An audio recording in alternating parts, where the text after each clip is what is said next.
So you have one of the best TVs in the market. You have a Sony TV, but you don't know what is the best picture settings depending on the content that you are seeing. Netflix, Disney Plus. Also, if you are doing some upscaling, which settings should I use and what should I change? If you want to know everything, I'm going to teach you in a few minutes what I do to my television. And also, when you change from Disney to Netflix to even to the menu, what I have done to my TV to become even more interesting, or at least in the way that I would like. If you want to know everything about it, stay tuned until the end of the video.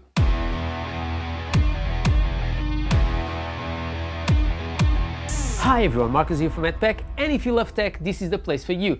And today we are going to talk a little bit more about my beloved Sony A95K, but like I said in the intro, even if you don't have this TV and you have another Sony, it doesn't have to be a QD OLED, it can be an OLED, whatever. I'm going to show you what is the settings and how I have programmed this TV to deliver even a better experience than what I had out of the box. So let's jump on the settings and see a little bit closer what I've changed on this one. Let's talk about the changes that I've done on picture settings, and I have customized two.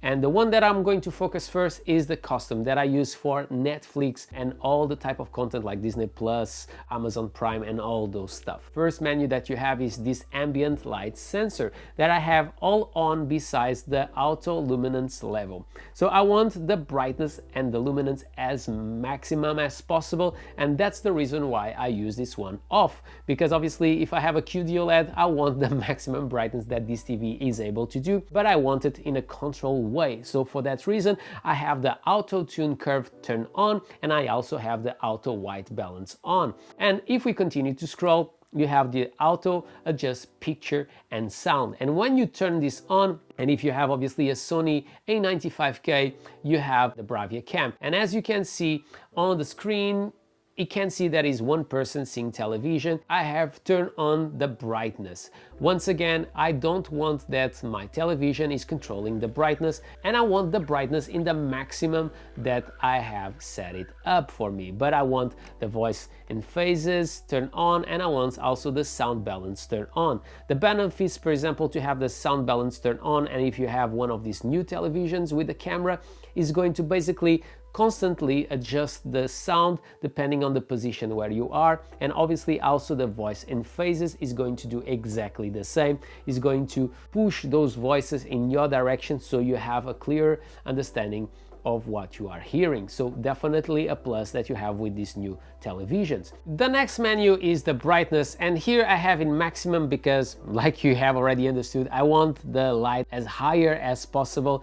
I have the contrast where they have decided on the custom is in 90%, and I have the gamma in -2 because I feel that it's enough. I don't need to go to the minimum. I found that the -2 is more than enough. But when we come here to the black levels, I always bring them up slightly, because even when you go to a cinema, and you can check it out if you want next time that you go to the cinema, the blacks, they are never really black. And I understand that obviously if you have a QD OLED you want that, but many times you are going to lose a bit of the contrast where you are. For that reason, I bring the black levels up, and when I come to the black adjustment, I put it in low, so the television is going to do an AI adjustment depending on the footage that you are seeing in that specific moment. So for that reason, I have this one in low to help me a little bit to compensate the +5 that I put on the black level. And after you have the advanced contrast enhanced,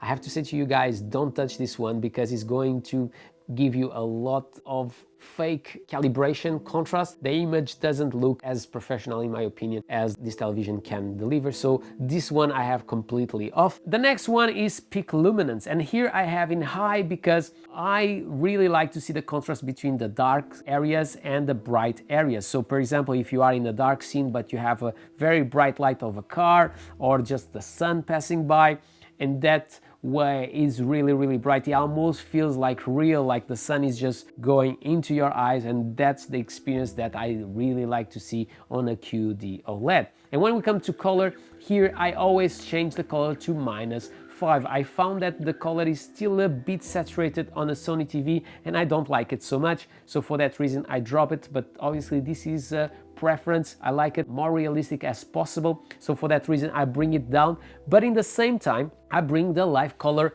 up. So all the other settings, they are standard, so the hue is 0 and the color temperature I don't change from expert 1. I'm happy where it is it. But when we come to the live color, I bring it to low. Obviously I don't go very crazy here, otherwise you are going to have a very saturated image, so that's why I bring the color down there.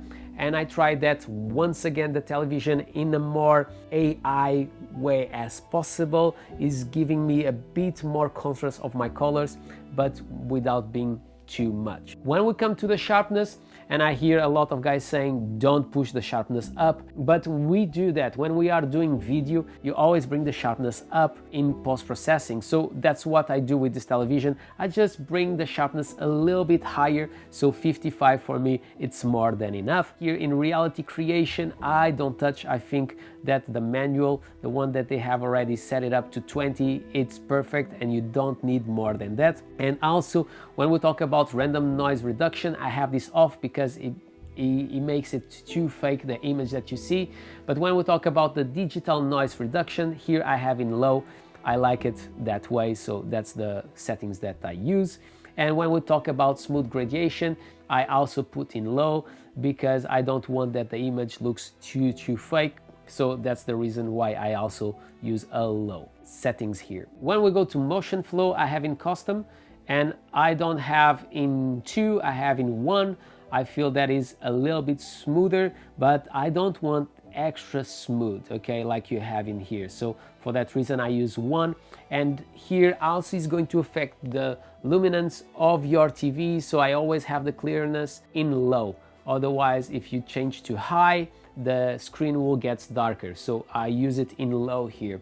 And after you have film mode, I didn't change here and I continue to have it in high. Here on the HDR mode, I have already tried using the HDR10 or the HLG, but I have to say to you guys that the auto do a better job. It almost feels like there is something in between, and for that reason I don't touch it also in there and I leave it as it is. And also on the color space, you do exactly the same. Here definitely my favorite one is the DCI, but I think that once again Sony do an amazing job with the processor and I leave it in auto. After you have the advanced color temperatures, here I don't change anything, but when we reach the advanced color temperature multiple point, I have offset the reds in -2. Nothing spectacular, but that's the way that I like. I found that the reds are a little bit too saturated on this TV. For that reason, I put it here as -2. Another thing that I'm not sure if you notice is that if you have a Sony TV, you can choose which picture mode you are using depending on the things that you are doing. So, in other words, for example, on the menu, I like that the picture mode is the vivid, or even when I go to the Google Photos, I want this in vivid. I don't know if you guys can see, but if I come and now I change to standard and I go once again to picture mode, it's not as bright as it was before. But if now I go to my Netflix, I prefer to have the system on picture mode custom, and it changed to custom. But if I go back now to the menu, obviously I changed to standard and it's back to standard. So no matter what you are doing on your TV, you can choose a different picture mode, and in that way the television will be customized to your needs.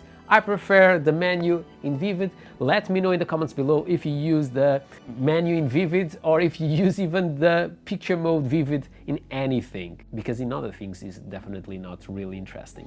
But when we are doing some upscale and I'm using my phone to transmit the television from my country, the settings are not exactly the same. I need a little bit more sharpening because we are upscaling, so the settings are slightly tweaked. So let's go to the settings on the standard mode, and I use this one for upscaling. The ambient sensors, I have them all on because I found that when the auto luminance level is off, the television is too bright and is noticeable the lack of quality of that image. So for that reason I have all of them on these settings. When we talk about the auto adjustment, once again the brightness here is off and all the rest it's on without a problem. But when we come also to the brightness, I have in maximum, I have the contrast is 90 like I had in the other, but the gamma is not -2 like the other is 0. And when we come back to the black levels, I don't bring them up, because when you bring them up, you are going to see that there is more imperfections once again on the quality of that image.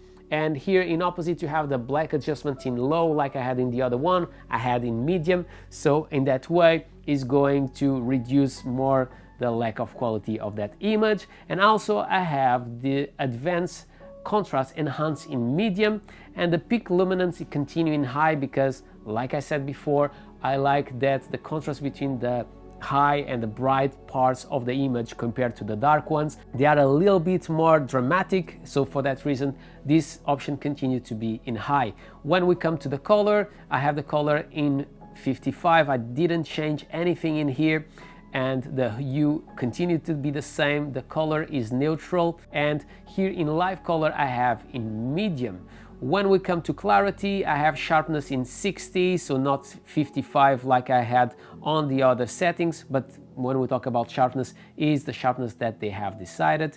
And here also I have in auto, so in opposite that I have reality creation in custom, I have in auto and I didn't change that. I also have the random noise reduction in auto, I have the digital noise reduction in auto, and the smooth gradation I have it in low like I had in the other profile. When we come to motion, I have in custom, but in this case I have at the level that they have chosen, and once I have clearness in low and not in high, because otherwise the screen gets too dark. And also the film mode continue to be the high one.